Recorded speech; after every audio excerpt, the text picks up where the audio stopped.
हरे कृष्णा सभी को। आप सबका एक बार और स्वागत है श्रीमद् भागवतम के क्लास में। तो अभी तक हम चैप्टर नंबर 33 का श्लोक नंबर 20 तक कर चुके थे। अब श्लोक नंबर 21 से स्टार्ट करना है। लेकिन इसे को करने से पहले सभी लोग अपने दोनों हाथों को जोड़ लें और भगवान श्री कृष्ण की सी प्रार्थना करें।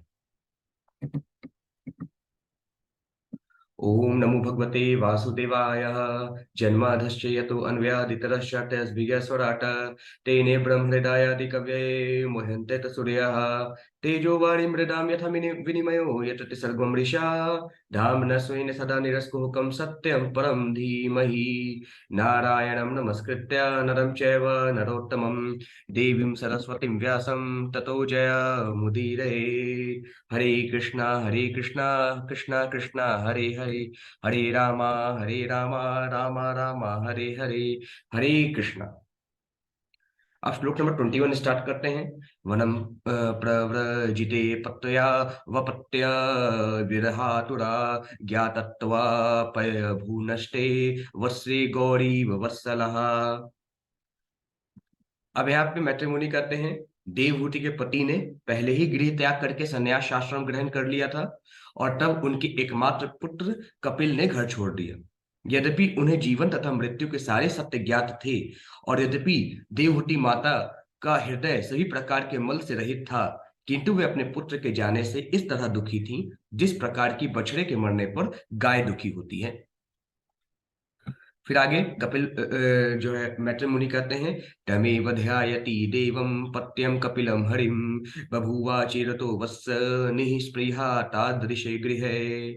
फिर यहाँ पे मैत्री मुनि कहते हैं विदुर से, हे विदुर, इस प्रकार अपने पुत्र भगवान कपिल देव का ध्यान करती हुई वे शीघ्र ही उत्तम ढंग से सजे अपने घर के प्रति अनासक्त हो उठी। फिर आगे कपिल मैत्र मुनि कहते हैं ध्यायति भगवद रूपम यदा ध्यान गोचरम सुतः प्रसन्न वदनम समस्त व्यस्त चिंतय। मैत्र मुनि अब कहते हैं तत्पश्चात निरंतर हसमुख अपने पुत्र भगवान कपिल देव से अत्यंत उत्सुकता पूर्वक एवं विस्तार पूर्वक सुनकर देवहूति परमेश्वर के विष्णु रूप का निरंतर ध्यान करने लगी।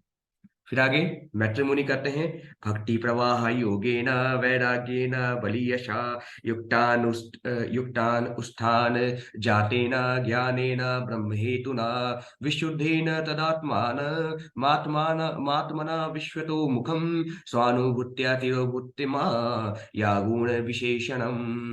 अब कपिल मुनि भगवान यहाँ पे मैत्री मुनि कहते हैं देवहूति माता ने भक्ति में गंभीरता पूर्वक संलग्न रहकर ऐसा किया। चूंकि उनका वैराग्य प्रबल था, अतः उन्होंने मात्र शरीर की आवश्यकताओं को ग्रहण किया।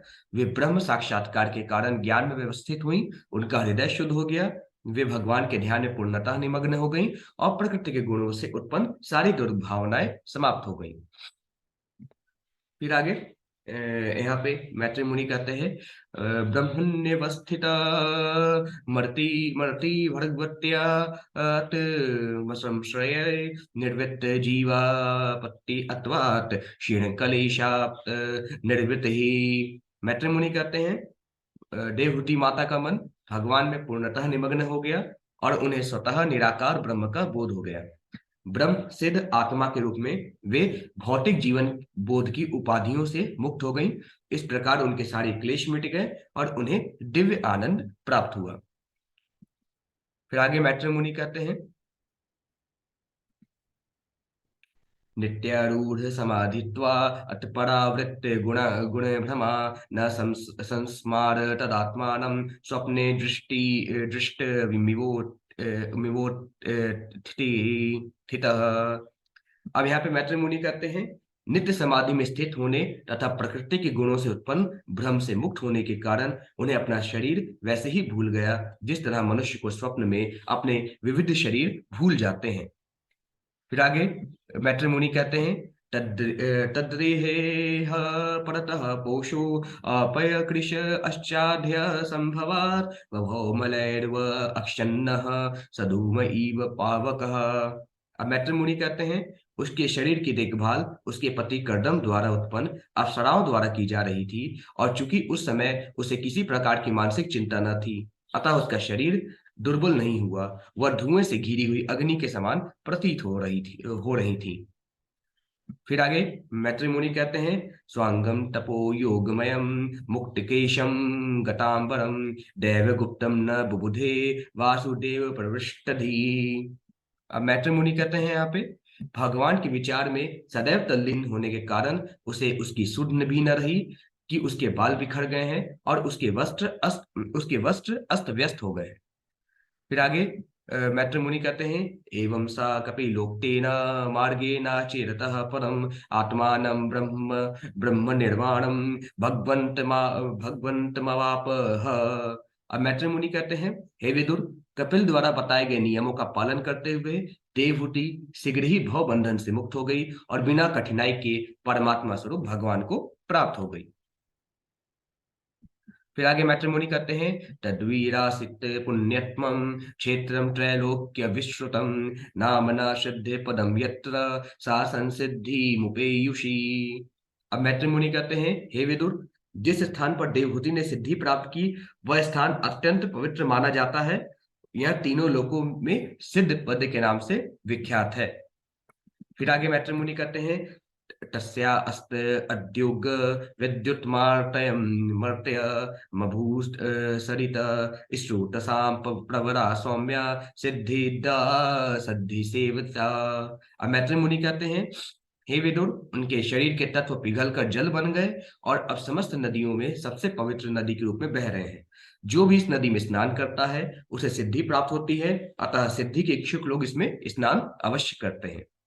फिर आगे मैत्री मुनि कहते हैं, कपिलो अपि महायोगी भगवान पितुर्या आश्रमात् मातरम समनुज्ञाप्य प्रागोदिचिम दिशम ययो। मैत्री मुनि कहते हैं, हे विदुर, भगवान कपिल मुनि अपनी माता की आज्ञा से अपने पिता का आश्रम छोड़कर उत्तर पूर्व दिशा की ओर चले गए। फिर आगे मैत्री मुनि कहते हैं, सिद्धिचारण गंधर्व वैमुरनी भिश्चा अपसर रोगण है अस्तूयमान समुद्रेण दत्ताहरण निकेतन।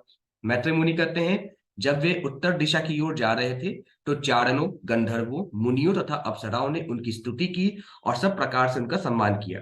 समुद्र ने उनका पूजन किया और रहने के लिए स्थान दिया। फिर आगे मैट्रिमोनी करते हैं, आसते योगम समास्थ आय सांख्याचार्यैरभीष्टुतः त्रयाणामपि लोकाना मूप मूप शांत्यै समाहिता। अब मैट्रिमोनी करते हैं, आज भी कपिल मुनि तीनों लोकों के बद्ध जीवों के उद्धार हेतु वहां समाधिस्थ हैं और सांख्य दर्शन के समस्त आचार्य उनकी पूजा करते हैं।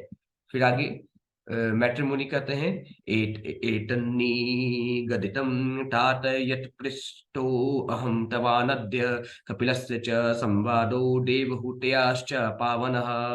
फिर मैट्रिमोनी कहते हैं, हे पुत्र, तुम्हारे पूछे जाने पर मैंने तुम्हें बताया, हे पाप रहित, कपिल देव तथा उनकी माता के वृत्तांत तथा उनके कार्यकलाप समस्त वार्ताओं में शुद्धतम है। फिर आगे मैत्री मुनि कहते हैं, या इदम नु श्रीनोति यो अभिद्यते कपिल मुने मर्तमात्म योग गुह्यम भगवती कृतधि सुरपन केताव उपलब्धे भगवत पदार वृंदम। मैत्री मुनि कहते हैं, कपिल देव तथा उनकी माता के व्यवहारों का विवरण अत्यंत गोपनीय है और जो भी इस वृत्तांत को सुनता है या पढ़ता है वह गरुड़ ध्वज भगवान का भक्त बन जाता है और बाद में उनकी दिव्य प्रेमा भक्ति में प्रवृत्त होने के लिए भगवत धाम में प्रवेश करता है। इस प्रकार श्रीमद् भागवत के तृतीय स्कंद के अंतर्गत कपिल के कार्यकलाप नामक 33वें अध्याय के भक्ति वेदांत तात्पर्य पूर्ण हुए। बोलिए श्री कृष्ण भगवान की जय, वृंदावन बिहारी लाल की जय। यहाँ पे आपका कैंटो नंबर 3 समाप्त होता है। अब आगे कैंटो नंबर 4 स्टार्ट होगा आपका।